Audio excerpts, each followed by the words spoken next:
हम पढ़ रहे हैं how to read faces, Merriam study Stanton, volume first, theoretical part है। 5th चैप्टर चल रहा है। 5th चैप्टर का नाम इसमें है फैकल्टीज ड्राइव्ड फ्रॉम द, नहीं कुछ और है इसका, तो बाकी 5वें चैप्टर का नाम क्या है वैसे बताना। ये है वो है rational of physical functions and mental faculties and their science in the face. हाँ और जी। इसके अंतर्गत हम 164 पेज पे हैं, जिसमें हमारा टॉपिक चल रहा है एनालिसिस ऑफ फॉर्मनेस। इसमें हम लास्ट पैराग्राफ से स्टार्ट करेंगे। मैरी ओमस्टेड कह रही है इसमें कि among the civilized nations I have never known a man of eminent character to be greatly deficient in firmness, and most man who excel in any great enterprise show the sign for firmness well defined. बात ये कह रही है कि जो civilised Nations हैं, मुझे एक भी मेरे संज्ञान में ऐसा व्यक्ति नहीं आया जो कि मशहूर हो और उसमें फर्मनेस ना हो, यानी कि फर्मनेस की कमी हो, खास करके उन लोगों में जो मशहूर लोग हुए हैं।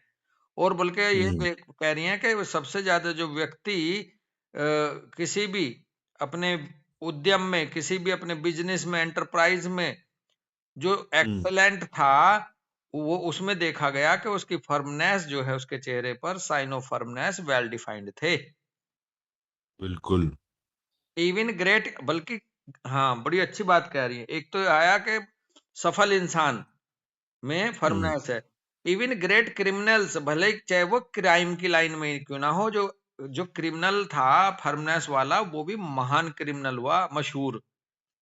Specially those who have committed crimes requiring great endurance, hardship and persistency exhibit this trait in their physiognomies। ये भाई, ये क्रिमिनल, जो बड़े बड़े क्रिमिनल्स हुए हैं, उनमें भी देखा कि साइन ऑफ फर्मनेस उनमें भी मिले, क्योंकि क्राइम करने के लिए उन्हें जरूरत पड़ती थी ग्रेट एंड्योरेंस की, हार्डशिप की, परसिस्टेंसी की।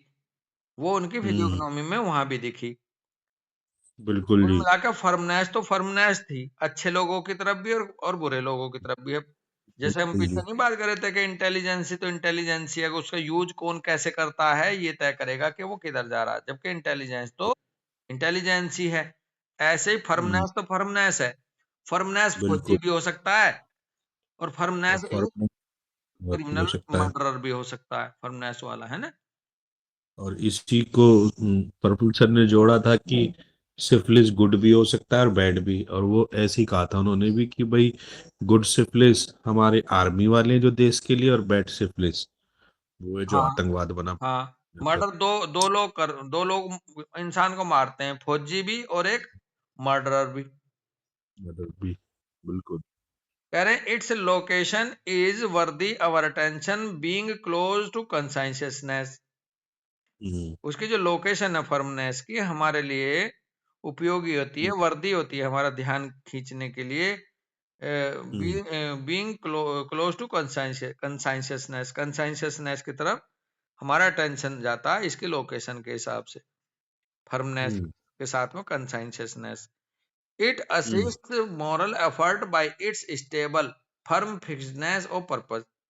और इसमें ये मदद करती है कंसाइंशियसनेस मॉरल एफर्ट के लिए, जो bye it's suitable firm fixed purpose के लिए। जो देखो, स्टेबल फर्म और फिक्सडनेस जो पर्पज है फर्मनेस का, ये मोरल एफर्ट को भी मदद करती है, मोरली रहने में भी। Firmness has been formed by a fine development of bone. और मजबूती कहां से आती है? Fine hmm. Development of bone से। Its sign is found in the elongation of the lower jawbone, and this bone as a logical and physiological sequence has been formed by the kidney and fluid system of the body doing its work in a thorough and capable manner। देखो, हम्म। एक link बता रहे हैं कि firmness आती है अच्छी हड्डियों के डेवलपमेंट से, और और साथ में लोअर जा बोन मजबूत हो, लंबी हो, और बोन कह रहे हैं this bone as a logical physiological sequence has been formed by the kidney and fluid system of the body. Basically फिर हम्म बोन अच्छी कब बनती है? जब किडनी और fluid system of the body अच्छे से काम कर रहा हो, कैपेबल मैनर हम्म में, तब हड्डी बनती है। और हड्डी होगी तो फर्मनेस आएगी। कुछ ऐसे जुड़ा जा करके ये किडनी से और फ्लूइड हम्म सिस्टम से। अब hmm building the bones by means of the lime is in the system which has been conveyed in its fluid state to its several destinations, and hmm also by the excretory action of kidneys in excreting noxious and useless elements। और kidney किस हम्म तरह से मदद करती है अमित भाई? Kidney जो हम्म circulate करती है अपने प्यूरिफाई करने के बाद, जो लाइम है, जो चूना है, हम्म कैल्शियम है, एक तरह से वो सिस्टम में, फ्लूइड सिस्टम के तहत ही फ्लूइड स्टेट में अपने भिन्न भिन्न डेस्टिनेशंस तक पहुंचता है, जहां हड्डी के लिए, मसल्स के लिए, जहां भी लाइम चाहिए।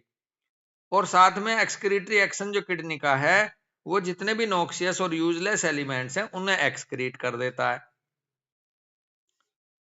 An axis of bone, like all unbalanced systems, induces disease as well as perversions of character, which are shown in the mulish and stupid animal and persons whose bones are too large and heavy for the other system to harmonize with and give them proportionate action। आवाज आ रही है भाई? Hello? हाँ जी, बिल्कुल आ रही है। हाँ, अगर बोन की अधिक मात्रा हो जाए, देखो, तो ये फिर सिस्टम अनबैलेंस हो जा कर देगी। अति भी बुरी है बोन की, और ये हाँ जी। अपने खास तरह के डिजीज इंड्यूस कर देगी, फिर परवर्जन कर देगी करेक्टर में, अगर हड्डियां बहुत ज्यादा हैं। जैसा कि दिखाई देता है म्यूलिस में। मूलिस देखना भाई क्या है, हम्म MULISH। मूलिस, मूलिस में दिखाई देता है। और स्टूपिड एनिमल्स, म्यूल ऐसा लग रहा है जैसे वो खच्चर होता है ना, म्यूल। म्यूल जो होता है वो शायद वो होगा भगवान की कृपा से। हाँ सर, ये म्यूलिस का मतलब जिद्दी, अड़ियल, हठी, खच्चर जैसा होता है। खच्चर, ये म्यूल खच्चर को बोलते हैं। और खच्चर जो है ना बहुत जिद्दी होता है दोस्त। हाँ जी। ये हाइब्रिड होता है हाँ जी। म्यूल। तो म्यूलिस करेक्टर, स्टूपिड एनिमल, और व्यक्ति वो लोग जिन जो लार्ज और हैवी होते हैं बोन, जिनमें दूसरे सिस्टम के हार्मोनाइज को वो गड़बड़ा हम्म देते हैं, और इस तरह से उनको उसके प्रपोर्शनेट एक्शन में काम करते हैं। जो बेसिकली हम्म बात यह है कि जो अति से ज्यादा हड्डी या अति से ज्यादा कोई भी सिस्टम हो जाए, ये हम पढ़ चुके हैं। ये जो हम्म 5 सिस्टम है, इनमें से कोई से की भी अधिकता ज्यादा हो जाती है, चाहे वेजिटेटिव हो, थोरेसिक हो, ओसियस हो, चाहे अपना हम्म मस्कुलर हो, ब्रेनी हो। अगर अति से ज्यादा कोई भी सिस्टम की मात्रा हो जाएगी बॉडी में, तो डिस्प्रपोर्शनेट हो जाता है इंसान। प्रपोर्शन में हम्म तभी रहेगा जब इनकी एक अप्रोप्रिएट मात्रा होती है सब इंसान में। जी। ऐसे ही हड्डी को लेके कह दिया इन्होंने। कह रहे too much bone leaves its possessor stupid, obtuse, inert, dash में हम्म करें, in other words dull and lazy. अगर बहुत हम्म ज्यादा हड्डी किसी इंसान में है, तो जिस जिस इंसान में हड्डी इतनी ज्यादा हो जाती है, वो स्टूपिडिटी की तरफ बढ़ जाता, ओब्ट्यूज हम्म हो जाता, कुंद, शार्पनेस चली जाती है बुद्धि की, और इनर्ट हो हम्म जाता। चलेगा अभी तो बहुत धीरे धीरे। हम्म दूसरे शब्दों में हम्म कहे तो वो डल और लेजी कर देती है। खली का एग्जाम्पल मैंने लिख रखा है इस पे। हम्म खली है, देखो, खली को देखोगे जब चलेगा, खली डल हम्म भी है, लेजी भी है, हम्म ऑब्ट्यूज भी है, और बहुत ज्यादा ना हम्म शार्प इंटेलिजेंसी वाली बात भी नहीं आती खली की तरफ से निकल के। हम्म यानी the ass is a specimen of what a preponderance of bone will do in the way of stupidity and obstinacy. जो गधा हम्म है, गधे को एक एग्जाम्पल मान के चल सकते हो कि बोन का बहुत ज्यादा होना किस तरह से उसकी स्टुपिडिटी और ओब्स्टिनेसी को दिखाता है, हट्टीपन को। In the human family, we shall find many who are real sufferers by too heavy and too large bonds. Human family में भी हमने कई बार ऐसी बात मिलते हैं लोग बहुत सारे जो वास्तव में सफर कर रहे होते, वास्तव में होते हैं बहुत ही हैवी और बहुत ही लार्ज बोन वाले. Not only do they suffer from inertia or laziness, but a too great deposition of lime in the system induces constitutional disorders such as rheumatism, gout, enlargement of the joints, and ossification in some instances of the fingers. तो जहां ये हड्डी ज्यादा मिलती है जिन लोगों में, इंसानों में भी, वहां ग्रेट डिपोजिशन ऑफ लाइम हो जाता है सिस्टम्स में, और साथ में वहां उन्हें बीमारी मिलेगी, ये rheumatism, gout, enlargement of joints, ossification, और कई बार तो उंगलियों पे भी, जोड़ों पे भी मिलती है. Also a decided tendency to liver complaints and melancholy as age advances. और जैसे जैसे उनकी उम्र बढ़ती है तो उनमें लीवर की कंप्लेंट्स और मेलंकोली की तरफ वो बढ़ते हैं भाई, जिनमें हड्डी बहुत ज्यादा होती है. अमित शर्मा, ओ सॉरी, अमित पाल. बिल्कुल. Those who doubt that mind and morals are dependent upon physiological formation for the illustration of their varied modes of action are referred to an examination of the bony system and its associated characteristics in all their various modifications for evidence of what is herein stated. कह रही है जितना शक है इस बात पे कि माइंड एंड मोरल्स कैसे निर्भर करते हैं फिजियोलॉजिकल फॉर्मेशन पे और किस तरह से इलस्ट्रेट करते हैं अपने भिन्न भिन्न तरीके काम करने के, तो भैया वो एग्जामिन कर लो बोनी सिस्टम को जा करके, इससे शक है किस तरह से कैरेक्टरिस्टिक जुड़ी होती है और वेरियस मॉडिफिकेशन जुड़े होते हैं, उनको प्रमाण मिल जाएगा कि किस तरह से बोनी सिस्टम काम करता है. तो ये भी कह रही हैं कि जो इसे यकीन नहीं आ रहा वो जाकर चेक कर लो, लोगों को परख लो जो बोनी सिस्टम वाले हैं उनमें. कह रहे हैं the cultivation of firmness where it is defective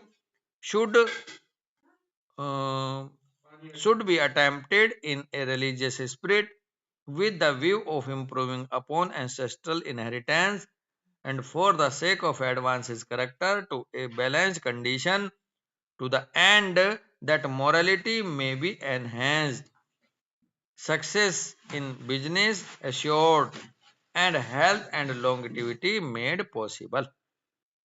ये जो कल्टीवेशन है फर्मनेस का, किसी भी बंदे में फर्मनेस को कल्टीवेट करा जाए, जहां इसकी कमी है प्रयास करा जाए रिलीजियस स्पिरिट के साथ, और साथ में इम्प्रूव करा जाए अपने जो एंसेस्ट्रल इनहेरिटेंसेज हैं, अपने वंशागत पूर्वजों को देखते हुए इसे हम इस पर ध्यान दें और एडवांस करें इस कैरेक्टर को बैलेंस कंडीशन की तरफ लाने के लिए.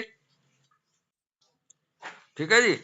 To the end that morality में भी, और आखिर में फिर क्या परिणाम निकलेगा कि मॉरलिटी भी बढ़ेगी. सफल बिजनेसमैन, बिजनेस भी सफल होगा, जो भी काम करेगा, चाहे वो पिता का काम है, चाहे वो भाई का काम है, ऐसे बिजनेस भी, और जो चाहे वो डॉक्टर है, चाहे कोई भी, बिजनेस भी अच्छा होगा उसका, फर्मनेस अगर आएगी बंदे में, और हेल्थ लॉन्गिटिविटी भी, उम्र भी लंबी होने की पूरी संभावनाएं हैं. अमित पाल भाई, रिलीजियस स्पिरिट के थ्रू इम्प्रूवमेंट कर लो. हाँ, रिलीजियस स्पिरिट का मतलब होता है एक अकॉर्डिंगली, एक तो होता है रिलीजन का मतलब धर्म कर्म धार्मिक, बिल्कुल. हिंदू रिलीजन, मुस्लिम रिलीजन, ऐसा. लेकिन एक रिलीजियस का मतलब होता है न्याय संगत तरीके से, हाँ, हाइजीनिक ला को करके, सूझबूझ के साथ. रिलीजियस का मतलब होता है तर्क संगत और अकॉर्डिंग टू प्रिंसिपल कोई काम करा जाए तो उसे रिलीजियस हार्मनी बोलते हैं दोस्त. जो रिलीजन बनाए थे, जिनको रिलीजन इसलिए कहा गया था कि इनमें कुछ रूल एंड रेगुलेशंस थे जो हेल्थ फ्रेंडली थे. आप ऐसे ऐसे चलिएगा, लेकिन ऐसे ऐसे चलिएगा को तो पीछे छोड़ दिया और अपने अपने इसमें वो डाल दिए कि तुम्हें ऐसा करना होगा, उन्हें ऐसा करना होगा, उन्हें ऐसा करना होगा. ऐसे नहीं, ये रिलीजियस हम्म, असली इंसान वही होगा जो नेचर्स के नियमों को फॉलो करता है। इसलिए बिल्कुल। सनातन धर्म को ही एक रिलीजन माना गया है, हम्म, दूसरे रिलीजन है ही नहीं। क्यों? हम्म, सनातन धर्म ही एक ऐसा धर्म है जो बिल्कुल हम्म, प्रकृति के सारे नियमों को का अनुसरण करता है। सारे के सारे प्रकृति के नियम ही अपने आप में एक सनातन धर्म है, नेचर। हम्म, तो इसलिए कहते हैं कि रिलीजन एक ही है, क्योंकि आप हम्म, देखोगे कि ये सनातन धर्म जो है, ये 100% प्राकृतिक घटनाक्रमों का ही संग्रह है। बिल्कुल, इसलिए कई बार बिल्कुल जी। प्रेमानंद महाराज बोलते हैं कि सनातन ना कभी खत्म मतलब सनातन था, सनातन है, सनातन रहेगा। सनातन कभी खत्म नहीं हो सकता। सनातन धर्म को खत्म करने का मतलब है प्रकृति को खत्म होना, बिल्कुल। कि प्रकृति के ही नियम सनातन हैं और उसी पे रिलीजन बनाता है ये हमारा। जबकि लोग हम्म, बोलते हैं कि साहब हिंदू हिंदू धर्म को सनातन धर्म कहने लगते हैं। ऐसा नहीं है। हम्म, सनातन हम्म, सनातन धर्म जो है वो बेसिकली प्रकृति है। बिल्कुल जी। हाँ, तो इसलिए मानते हैं कि भाई ये तो था और है और हम्म, रहेगा। और हम्म, इसमें से लोग निकले फिर अलग अलग अलग अलग, कहते हैं ना दूसरे हम्म, पंथ हैं ये इसी में से निकले, इस रिलीजन में से। कई हम्म, लोग बोल देते हैं कि रिलीजन तो एक ही है, लेकिन वो हम्म, हिंदू नहीं कह सकते रिलीजन। रिलीजन है हाँ, सनातन।